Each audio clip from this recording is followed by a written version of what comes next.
due to no fault of their own. That no matter how good of a person you are, you can still horrible things happen. Yeah, and that was such a lesson for readers. And the death of Gwen Stacy ended up becoming the Gwen Stacy effect, which is a narrative situation in which a writer will kill the female interest in order to develop the story of a male protagonist. Oh, now we're getting into dicey territory. Right. Because then they can just do that. Yes. So then there's backlash of, like, Gwen Stacy's death being an original thing.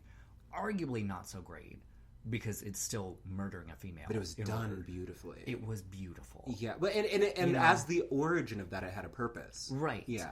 But then men are just like, let's kill women. Literally, let's kill women. You know? This led to several other female comic book characters dying, and most notably, I think it was Green Arrow, who found his girlfriend chopped up and mutilated in his fridge. No, see... Which is not poetic, not fun. That is obviously the product of somebody who wants to chop their girlfriend up and put them in their fridge writing comic books. That's so frustrating. It's so frustrating. Yeah. So now, you see, I'm going to write a comic book series now where it's all these dead ghost girlfriends, and they're not super or anything. They're just hanging out. They're just around. And that's it. And it goes on for about 100 issues of just them talking. That. It's like a sleepover in heaven. Oh, I love that. And they're just following the male protagonist around. Exactly. You ever see Little Nicky? No. They're all dressed like Reese Witherspoon as an angel and Little Nicky. Anyway, please continue. So, Gwen Stacy's death changed comic books forever. Yeah. And I guess the next thing I'll talk about is this, like, retcon thing. Because, you know, you going back and fixing when somebody does something that you don't like. Yeah. There's... Gwen Stacy returns in so many different forms. Right. At one point, she was cloned, and that only lasted a little bit because of the Jackal who cloned Peter Parker. And clones famously, narratively, don't live. No, and the clone saga is an entire period of Spider-Man comics that is just ridiculous. Yeah, I mean, you could even call it the Clone Wars. It's miserable. Sorry. Like, the worst Peter Spider-Man comic books, because they did try to do this thing where it's like, turns out this whole time Peter Parker was not Peter Parker, he was a clone since birth. Or No. And I think when it comes to comic, like, a story like that too, you have to stick to your one mystic or science fiction element. So it's like, with Spider-Man, you have radioactivity built in. Yes. It's like, just make everything kind of revolve around this nuclear situation. There's a really fascinating twist on that. So there are two retcons I'll talk about. One was with Gwen Stacy, and it was bad. It was JMS, John Michael Straczynski. John Michael Straczynski, you listening? Fuck you. Has an incredible run on Spidey. But then ended it with this terrible story of Sins of the Past, Sins of the Father, one of those two titles, in which he came up with this idea that while Peter Parker was in Europe or in Canada fighting the Hulk, a couple of issues before Gwen died, Gwen slept with the Green Goblin. Stop. Or he raped her or used his magnetism to make her sleep with him. Gwen being a canonical virgin in the books. She is. She's canonical virgin. Canonical virgin. Oh my God. But slept with Norman Osborn. She would ended up never... having 2 children with him, which is where she was in Europe. Oh my God. Having his children, and they grew up really fast because of the Green Goblin and his sperm and his powerful. special sperm. And then like literally these kids come back to try and murder Peter Parker. This story is such a fucking stinker. Oh my God. I also hate the I hate the trope of like, my children are gonna exact their revenge. I hate that, like, it was just so bad. It was just bad. Yeah. I'm not, no. No. I love that, like, you are introducing me to the mythology of these Spider-Man comics, and I'm, like, immediately passing judgments. I'm like, oh, what the fuck? It's bad. I brought it up because it's bad. Yeah, that's horrible. There is a really incredible, I love it, but it's a contentious thing, of JMS, also, same writer, brought in the mythology of the spider, and brought up this really interesting question of, when you got your powers, what gave it to you? Was it the spider or was it the radioactivity? Well, I guess it's the synthesis of both, yeah. Right. And his whole arc was this question of this mysticism of the spider as an animal token. And his ideology was that look at your villains. You are a true animal totem. You are the embodiment of the spider, but you fight the scorpion, Dr. Octopus, the rhino. You fight all of these animals. All these people use animal personas to destroy you, but they are true totems of these animals. Right. And they are jealous of your power. And it was... And the... Oh, my God. I'm sorry, listeners. I'm, like, so enthralled. I'm very enthralled by this. So, no, I love it when they're able to put that, like, mythological framework on science fiction. And I feel like a lot of science fiction and, like, comic-like stuff fails when when the people involved in the creation of it are averse to that, where they're like mysticism doesn't have a welcome place in our like science fiction, which I feel has kind of happened with like corporate Marvel, you know, because it's like it's all action, guns, fire, and military propaganda, but we can talk about that at another time. But it's like it's all about the hero and the armor and the science. And I think I feel like the more spiritual or like woo kind of superhero narratives are just far superior. They're heads above the rest. Incredible. And you look at like examples like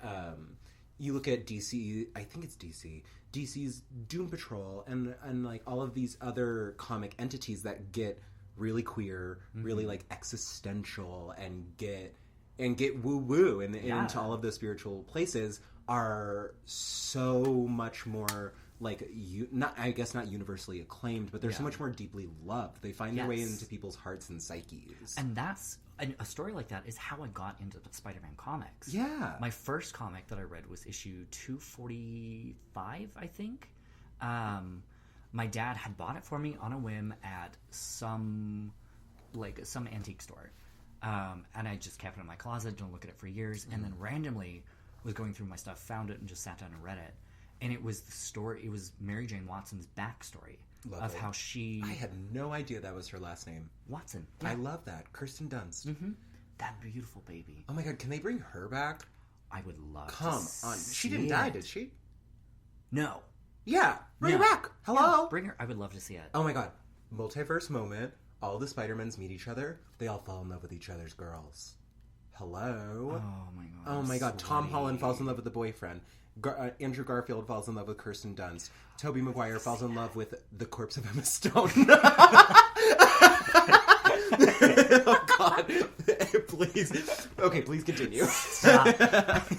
So you found a Spider-Man comic. Tell me about it. And it was Mary Jane Watson's backstory, and it was written by Jerry Conway right in the middle of the Hobgoblin saga. And the Hobgoblin saga is one of the best arcs in the Spider-Man books. Tell me about the Hobgoblin, because I know the Green Goblin. Hobgoblin found one of Green Goblin's like secret caches of armor and weapons throughout this. Oh, I do love a copycat villain. Yes. A copycat villain who is better, arguably. Yes. So it was there was this mystery of you didn't know who the Green Goblin was, and even still, no one's really sure if it was Roger Kingsley or if it was Ned, who was a friend of Spider-Man. You know, there's still this mystery around it. The art style was gorgeous, and it was the height of this like villain taking over the underground crime scene and like incredible fights with Spider-Man and just like a really good story. Again, another sexy aspect of comics is the idea of an underground crime scene. Hello. Are you kidding? I wanna be in those sewers. And not even that. Yeah. Not even underground, but just like one of the main villains in this arc is like the Rose, who just wears like a purple mask and a white suit and is in just like Morticia Adams' garden. Like, yes, hello. Cutting roses and putting them in his lapel fresh every morning. Okay. Just like classy underclass. Yes. You know. I love this. So there's a scene in the middle of this comic where like Hobgoblin breaks into the Rose's like secret gambling lair in a train cart and like threatens, extorts them out of their money for protection and then flies away on his goblin glider. Wow. It's just wonderful. Yes.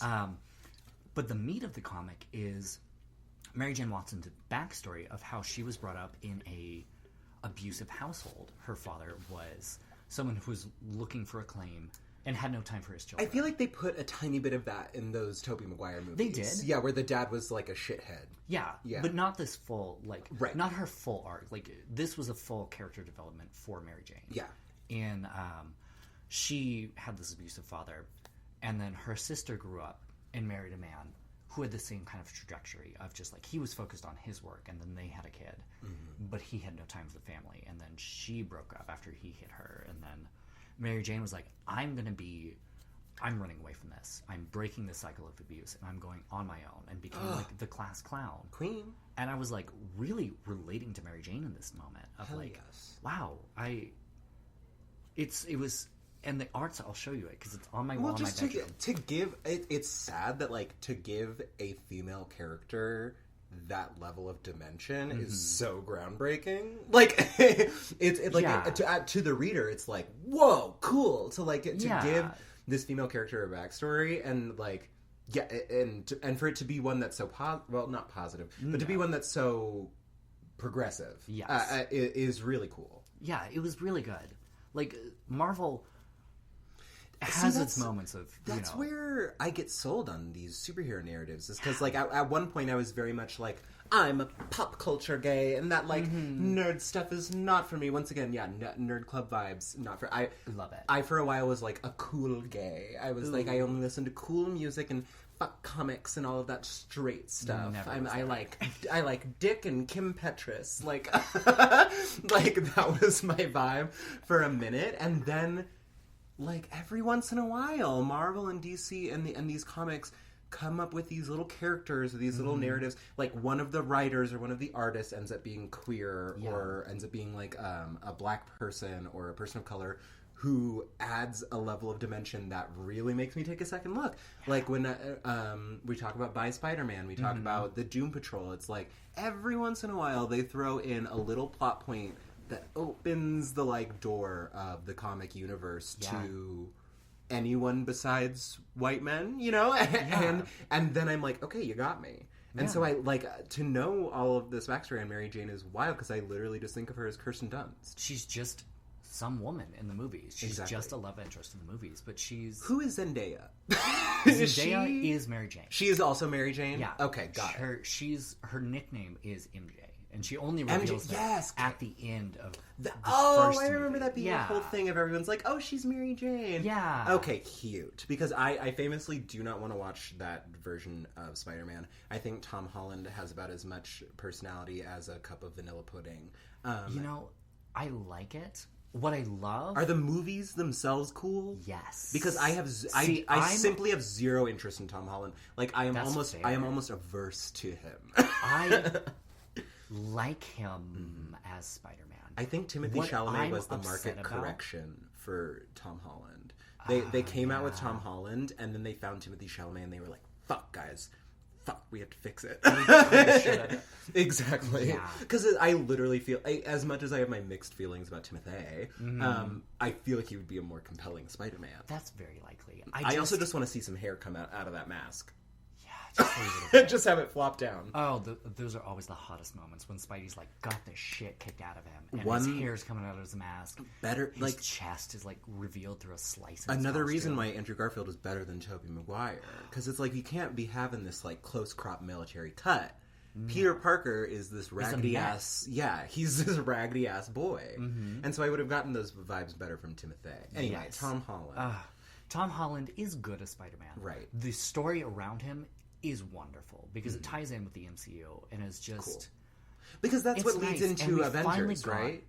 It ties into Avengers and like things work, but like we finally got a Mysterio story, and Mysterio is my favorite villain. Got it. Okay, so I don't know as much about Mysterio. Okay. I'm familiar with like I know the Sandman, Green Goblin. Mysterio has a fishbowl head, Doc Ock, and is like a master of illusions. Ooh. Like. In the video games, Mysterio was always like covered in green mist around you, and illusions would pop up, and there were like 30 of them, and he'd be like 1,000,000 feet tall. Natural power? No. His name was Quentin Beck, and he was a Hollywood special effects designer. Oh, I love that. Turned a bank robber, and so like I think the second appearance of Mysterio, and the comic is just like. Through the power of mirrors, Mysterio tricks Spider-Man into thinking he's 3 inches tall. It's so bad. Wait, that's funny. That's really so funny. Good. And the whole book is Spider-Man's like, this dude worked in Hollywood. How is he beating me? That's why, honey. Nothing beats Hollywood movie magic. Nothing. Movie magic. That's more powerful than any